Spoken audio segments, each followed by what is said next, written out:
Thinking of starting a heritage restoration consultancy in Singapore?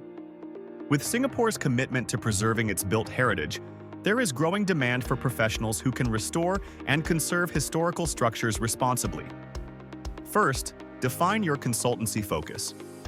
Will you specialize in heritage buildings, conservation guidelines, materials restoration, or project management for adaptive reuse?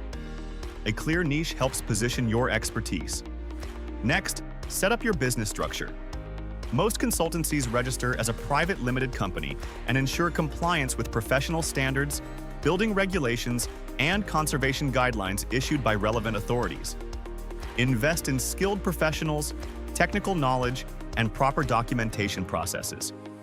Accuracy, regulatory compliance, and respect for heritage values are essential in restoration projects.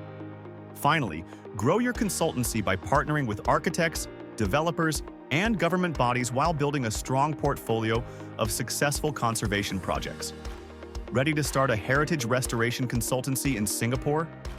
3E Accounting Singapore can assist with company incorporation, compliance, and financial planning. Visit our website to get started today.